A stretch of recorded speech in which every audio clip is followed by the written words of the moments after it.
Chapter 31. Woe to them that go down to Egypt for help, and rely on horses, and trust in chariots, because they are many, and horsemen, because they are exceeding mighty. But they look not unto the Holy One of Israel, neither seek the Lord. Yet he also is wise, and bringeth evil, and doth not call back his words, but will arise against the house of evildoers, and against the help of them that work iniquity. Now the Egyptians are men, and not God, and their horses flesh, and not spirit. So when the Lord shall stretch out his hand, both he that helpeth shall stumble, and he that is helped shall fall, and they all shall perish together. For thus saith the Lord unto me, like as a lion, or the young lion, growling over his prey, though a multitude of shepherds be called forth against him, will not be dismayed at their voice, nor abase himself for the noise of them. So will the Lord of hosts come down to fight upon Mount Zion, and upon the hill thereof. As birds hovering, so will the Lord of hosts protect Jerusalem. He will deliver it as he protecteth it. He will rescue it as he passeth over. Turn you unto him against whom you have deeply rebelled, O children of Israel.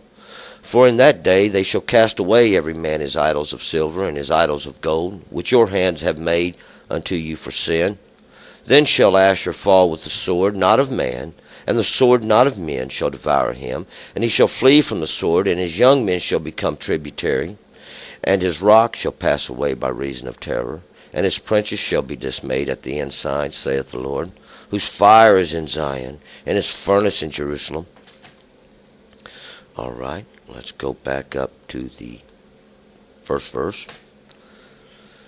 Yesterday, we once again was talking about these rebellious children, these children that have gone astray from God, these children that turned from the law of God, these ones that God talks to constantly in their heart, telling them the right way to go, these ones that have been taught to go astray, that have not been taught the truth, these that have been scattered out even into all the earth. Israel is who God called them in the beginning.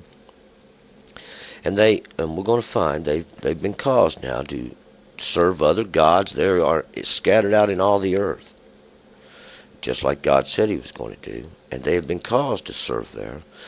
But we're going to find out. God's showing himself magnificent. God said, I'm going to do this. And he declared it even from the beginning. The end did he declare. And we're going to find out. And that in the end, this has all been prepared. This is all for a reason.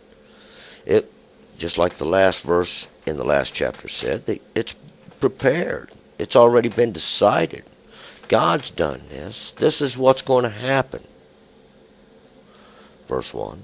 Woe to them that go down to Egypt for help, and rely on horses, and trust in chariots, because they are many, and horsemen, because they are exceeding mighty. But they look not to the Holy One of Israel, neither seek the Lord. And at that time, we're going to find out this is what they was doing. They was trying to get Egypt to come up and help, because Assyria had came in. Assyria had destroyed Samaria and smited the 10 nations of Israel, and now was beating on the door of Judah. And they had to go down and hire them some help, to get them some help, because they wasn't going to win. And that's who we're talking to. Even Egypt, this land of enclosures. And this is, we're going to find out, is a similitude in the end. This actually happened.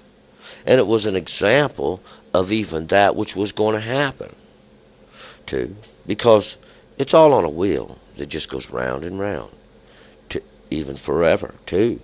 Yet he also is wise, and bringeth evil, and doth not call back his words, but will arise against the house of evildoers, and against the help of them that work iniquity. And that's what God's going to do. God has his own wisdom. He told you not to go back by the way which you came. They basically broke every law there was. And we're talking about these ones that are scattered out. We know there's a small remnant left.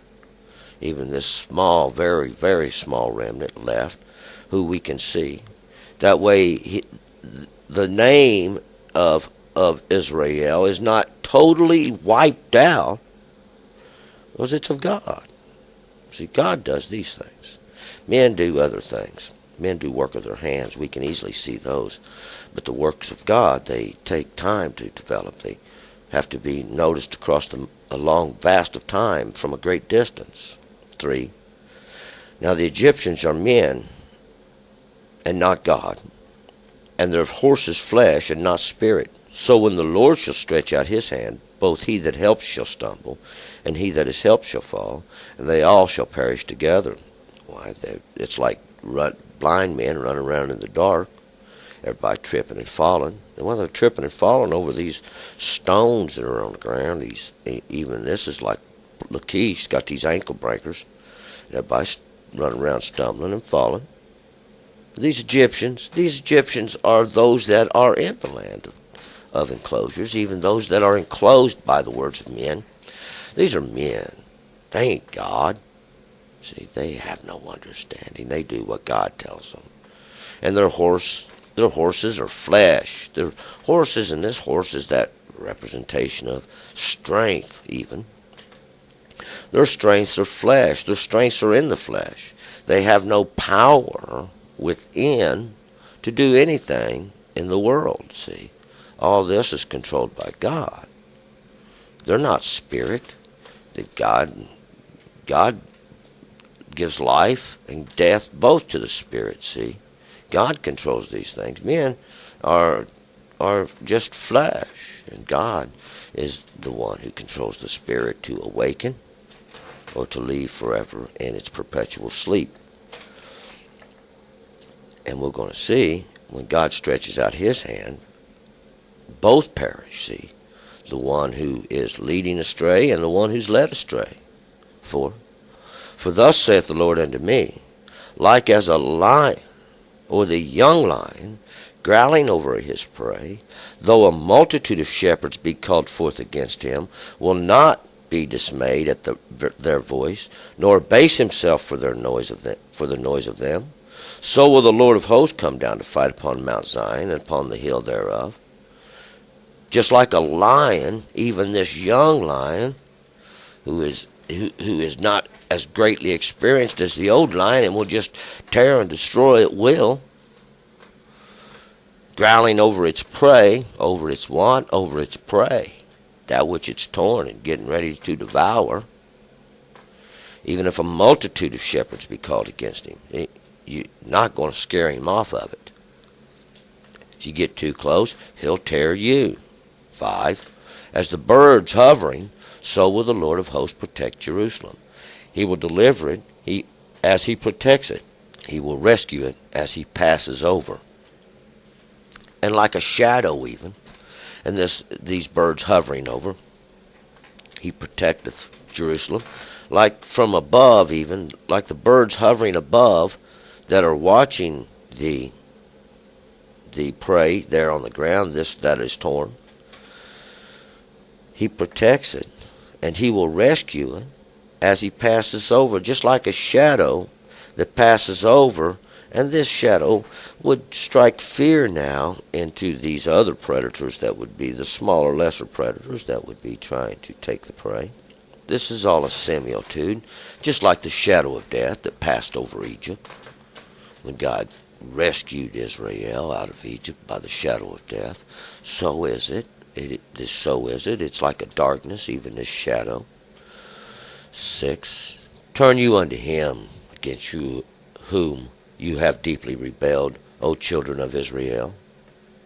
You children of Israel, you nations that have been scattered in all the earth.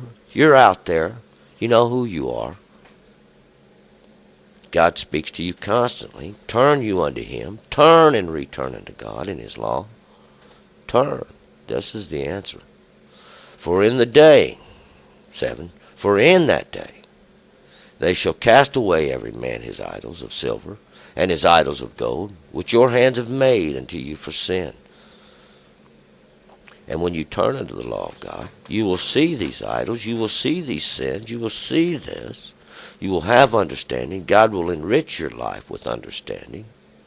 This silver, once again, are these things that they're causing to pass through the fire. Even these generations, generation after generation, being led. And these idols of gold, those things which belong to God, that they've imputed over into their images. These things they've made for your own sin. They will put them away, see. And when you turn to God, when you turn to the law of God, that which does save, the obedience for your own good. 8. Then shall Asher fall with the sword, not of man, and the sword not of men shall devour him, and he shall flee from the sword, and his young men shall become tributary. Then Asher, this one we've been using all the way through, even this altar they've made there, this alternative altar, that's what it's about. That's what this is the representation of, the similitude of, this progress even, this step up, step forward. It's one of the steps in the Tower of Babel. That's all it is. It's what it represents. These confusions of men. See, Asher's going to fall. All this confusion of men is going to fall with the sword. But not a sword of men. See, not a sword of a man. But the sword of God. This sword that devours the law of God. Even the truth of it, as it goes forth, devours, even like this breath of this fire and brimstone we've heard of that comes from God. This is the fire of God. This is the sword of God. It's truth. It's your sword. It's your shield. It's your helmet.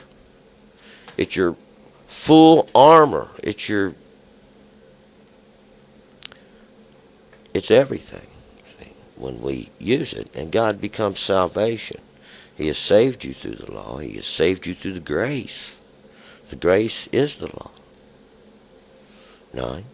And his rock shall pass away by reason of terror, and his princes shall be dismayed at the ensign, saith the Lord, whose fire is in Zion, and his furnace in Jerusalem, and his rock, Asher's rock. This rock he's got, this little rock that you think you can build on. No, you can't, see. God's going to pass, and this rock represents his firmness, his strength, his ability to stay. It's going to pass away by reason of terror. Why? Well, they're going to figure out, see, God did this. This is a great ensign from God. This is an example God did. See, there is a God. And this is the ensign. And this is what his princes, these that are in authority, they're going to be dismayed. They're going to be totally confused. Their jaw's going to drop open. We know. They're going to stand there in awe of God. Because this is how God works. In judgment, see. That's how God works. Whose fire is in Zion? In this parched place. Why? That's where God parched it. God parched it. And he set it for a sign. He set it for a post. It's there as a marker. It's a witness. And we're going to use it. His furnace is in Jerusalem. His furnace. And this is the smoke we see going up from his furnace. I don't like what they're burning there.